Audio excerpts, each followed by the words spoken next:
Magandang araw sa inyo. Ako si Kuya Nats, ang Kuryente Nats. Ang video ito ay magpapakita sa atin ng isang wiring practice.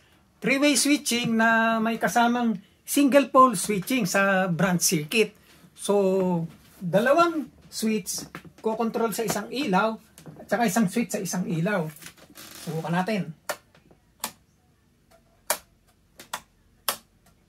Yun. Tsaka ito. So yan.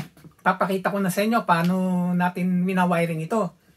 Bahagi ito nung ating video tungkol sa paggawa ng wiring diagram. So yung ginawa nating wiring diagram sa practice number 3, lalagay natin dito para magamit natin. Matulungan tayo mag-wiring. Ito ang nagawa na natin na conduit plan. So mula rito, makikita natin yung aktual na itsura ng mga conduit na pinagdikit-dikit sa utility box. Makikita rin natin dito yung control lines. Aling switch ang nagko-control sa aling ilaw. Ang hindi natin makikita rito ay yung dami at uri ng mga conductor. Makikita natin ang uri at dami ng conductor kapag nakagawa tayo ng ating ladder diagram na magagawa naman natin dahil meron tayong conduit plan. So, dito, hindi lang natin makikita ang uri at dami ng conductor, makikita rin natin dito yung logic, paano dumadalo yung kuryente sa mga switch papunta sa ating mga ilaw para mapailaw yung mga ito. Katulad, halimbawa dito, makikita natin na meron tayong hot wires nakadikit sa ating mga switch, return wires nakadikit sa ating mga ilaw, yung switch leg na papunta rin sa ating ilaw, at sa pagitan ng three-way switch makikita natin yung mga travelers. So, yan, pati uri ng mga conductor natin makikita natin sa ladder diagram. Ang hindi natin makikita rito ay kung paano natin sila ilalagay sa ating mga conduit at paano natin ito pagdidikit-dikitin sa mga junction box sa switch at sa ilaw.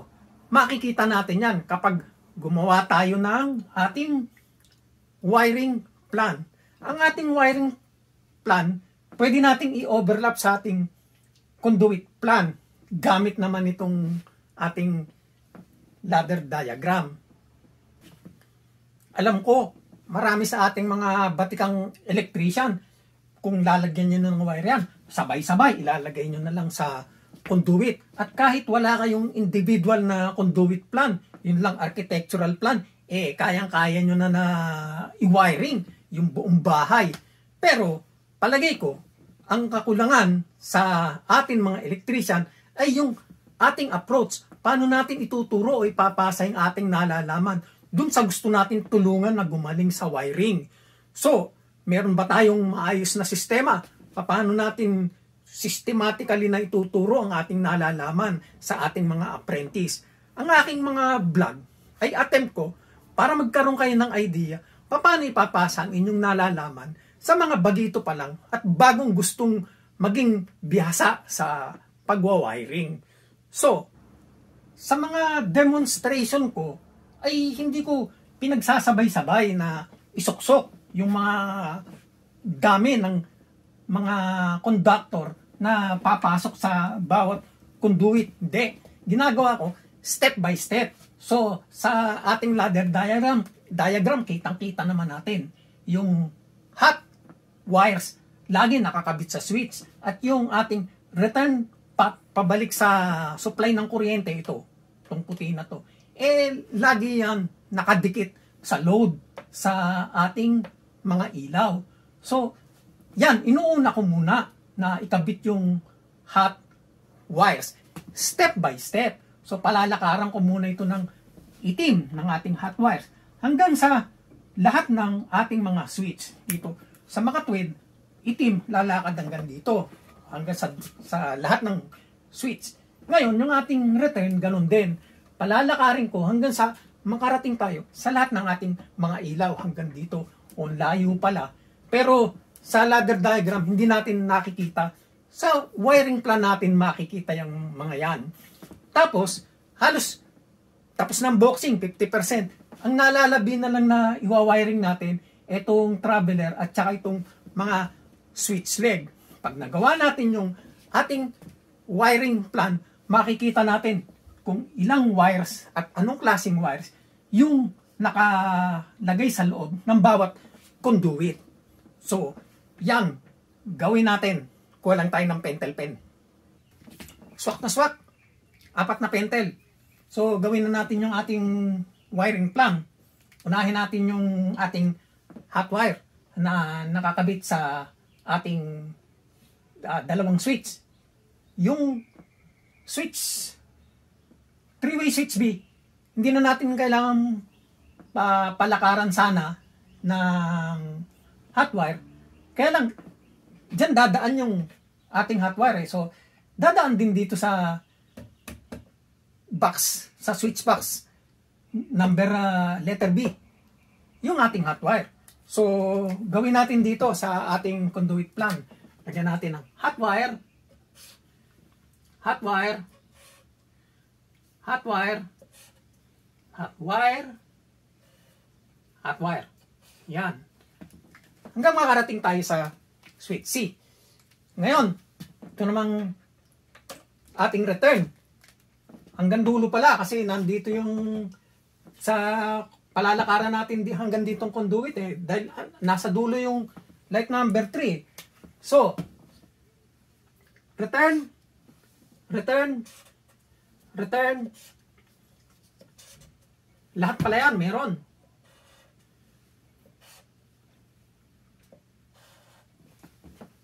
Yan. So, yung ating supply line, nalagay na natin. Unahin naman natin muna itong switch leg C. Okay. Gamitin natin itong kulay blue. Switch leg C. Yon. Tapos, hanggang nakarating siya sa switch C. Ngayon, ito namang switch leg B. Switch leg B, papunta sa galing sa ilaw, papunta sa switch leg B. Ito. So, yan. Tapos, wala na. Traveler na lang. Gamitin natin itong green. So, traveler switch leg, wala nang switch leg. Traveler na lang. Mula sa 3-way switch A, papunta sa 3-way switch B. Ito, yan ang linya niya. Dalawa. Isa, dalawa, isa, dalawa, isa, dalawa. So, ayan, kitang-kita nyo na ilang conductor at saka anong klaseng conductor yung papasok sa bawat conduit natin. Dito sa wiring plan, halos nakabuo na tayo ng mental picture kung paano natin i-wiring yan.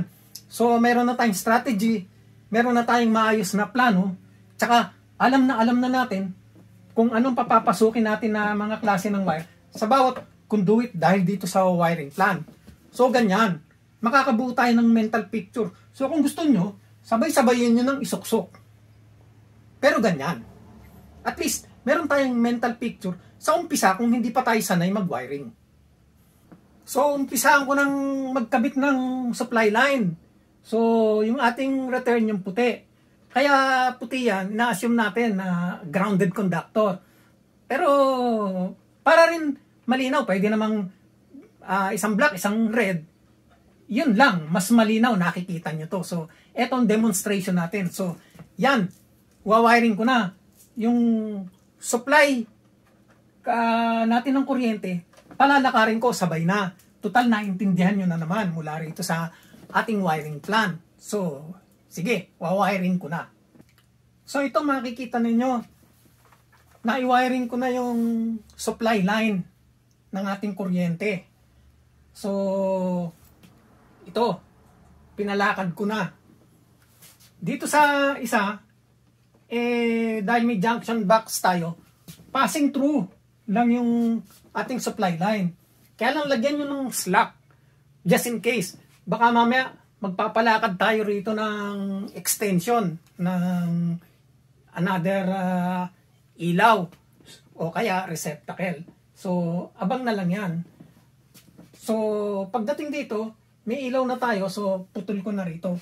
Pwede rin naman sana na ito ay itong ating puti, passing through hanggang dito sa ating ilaw.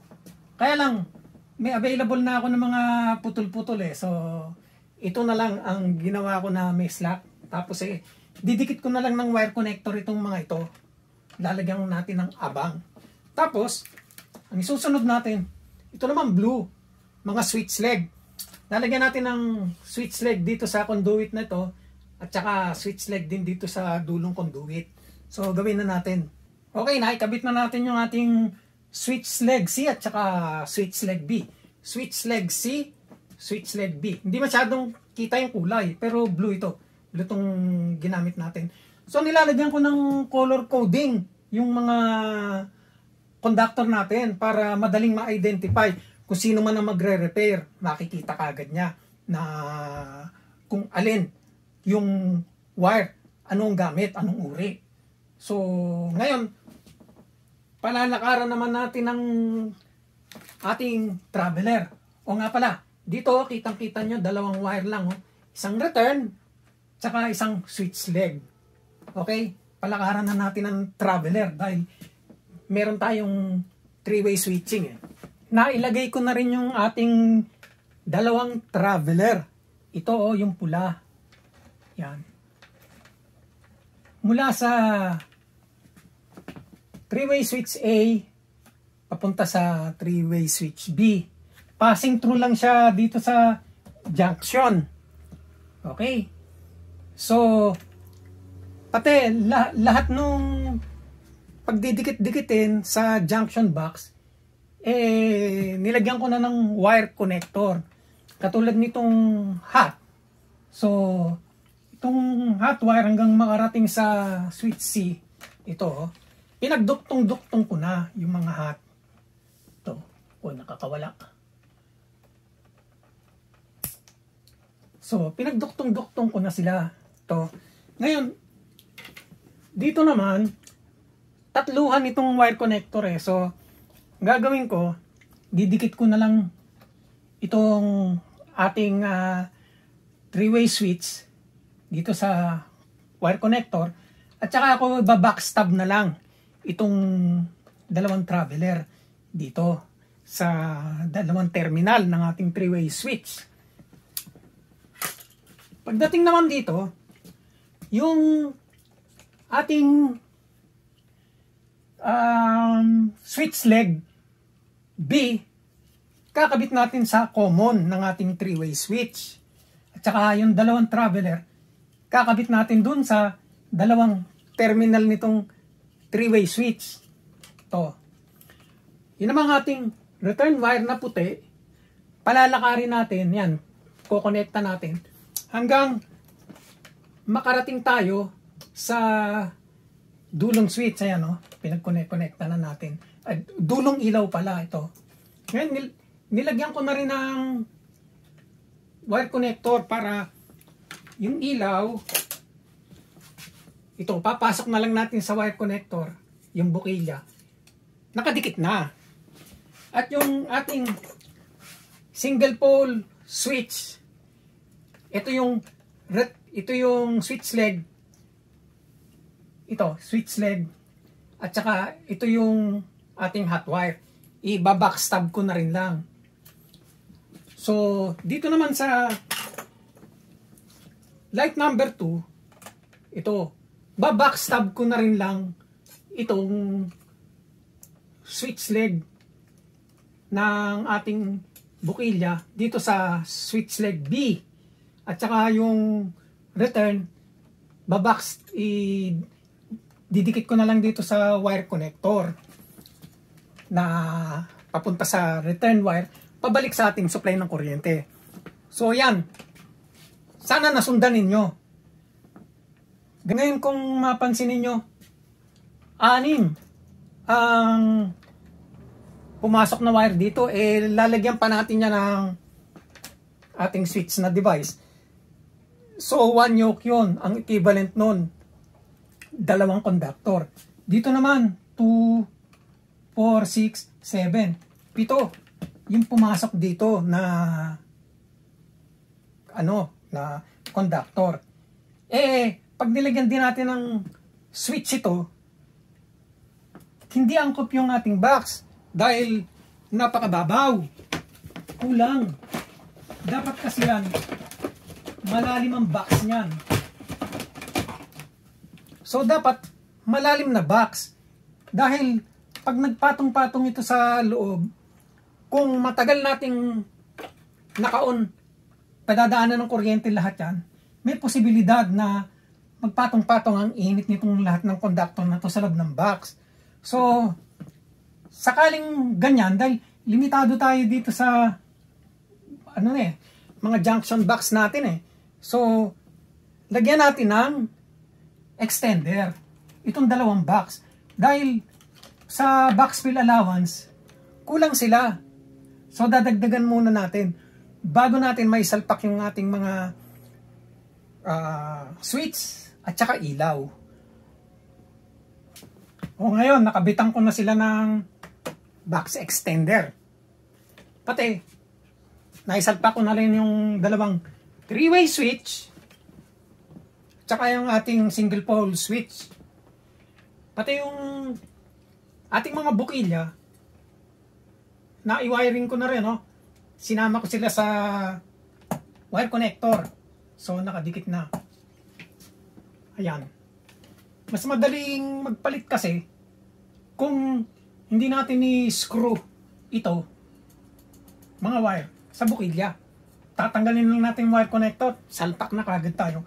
Ganon din ang advantage kung may wire connector tayo, tapos hindi natin iba-backstab. Kasi, minsan, mahirap i-backstab Baka maluwag yung pagkaka-backstab natin. Ito rin, yan, makita nyo. Dalawang traveler, tsaka yung ating return wire galing sa ilaw, sa common. Ito, kita ninyo. Dalawang traveler sa dalawang terminal at saka yung ating hot wire sa common. Ito.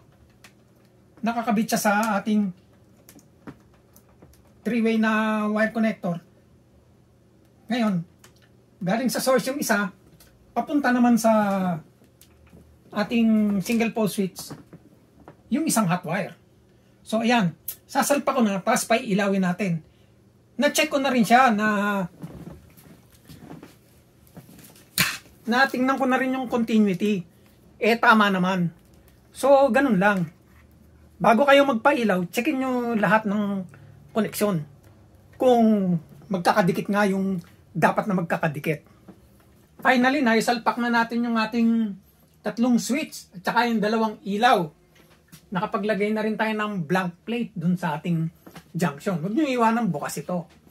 So, dalawang switch, nagko-control sa isang ilaw at saka isang single pole switching para dito sa isang ilaw.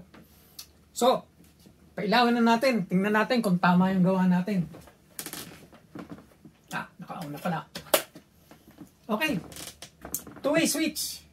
3-way switch. Patay. Okay. Buksan na natin. Patayin natin sa kabila. So, yung mga ganitong setup, parang paakit baba sa stairway. O kaya, sa kwarto. Dun sa pinto, papasok ng bahay, papasok ka, buksan mo yung ilaw, papasok mo sa kwarto, papatayin mo dun sa may pinto ng kwarto. Yung branch circuit, bukod sa 3-way switch, dinaisy chain natin ng mga ilaw. So, sunod-sunod na yan, pwede na yan. Dahil, branch circuit ito let's say 15 amperes. Di syempre, maraming ilaw tayong pwedeng ikabit dyan. Single pole switching. Gumagana. So, ayan. So, sana nagustuhan ninyo yung practice natin ng ating wiring. 3-way switching na may kasamang single pole switch. So, ganyan lang. Kung gusto nyo, palakaran ninyo. Pero ganyan ang sistema. Oh. Hindi na tayo, sa kaso nito, nagkaroon tayo ng junction box. So, pwedeng palakaran na lang ng palakaran, tuloy-tuloy na lang yan, daisy chain. So, maraming salamat sa panonood.